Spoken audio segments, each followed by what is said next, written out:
Davlat test markazi ma'lumotlariga ko'ra, joriy yilda 663.298 nafar abituriyent oliy ta'lim muassasalariga hujjat topshirdi. Eslatib o'tamiz, umumiy qabul kvotasiga asosan yurtimizdagi oliy ta'lim muassasalari 2016-2017 o'quv yilidagi bakalavriat yo'nalishiga 57.647 nafar talabani o'qishga qabul qiladi. Bugun esa talabalikka da'vogarlik qilayotgan abituriyentlar o'z bilimlarini sinovdan o'tkazishdi.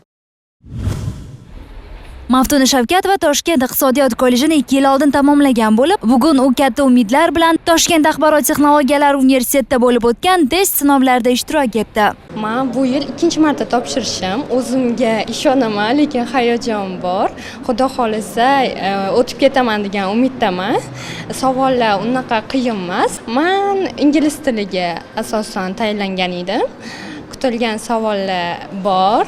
Qolgan fanlarga tayyorlanmadingizmi? Qolgan fanlarimga tayyorlandim, faqat hayajonlanganimda hammasi esimdan chiqib ketyapti.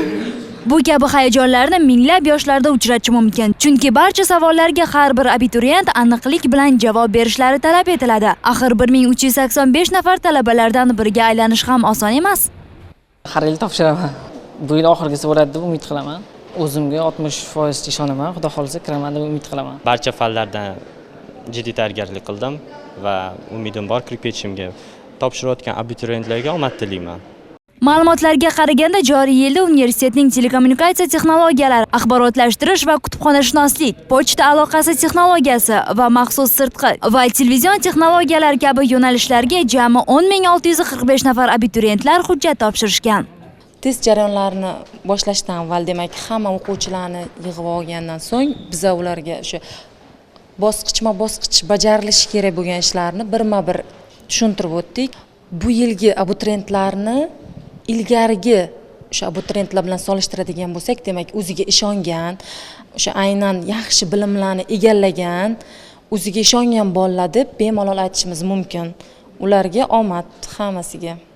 Talaba bo'lishni orzu qilganlar uchun 1-avgust boshqa kunlarga qaraganda uzoq kutilgan va shu bilan birga tez o'tib ketadigan kun hamdir. Buni qarangki, kuchli hayajon abituriyentlar salomatligini ham chetlab o'tmadi.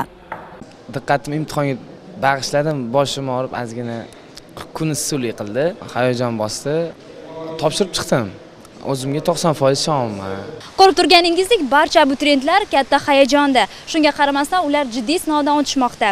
Biz esa ularga omad tilaymiz. Ozod Yaxshiyev va Ilhom Mahkamov, Akmal Abduqodirov, O'zbekiston onlayn informatsion dasturi uchun.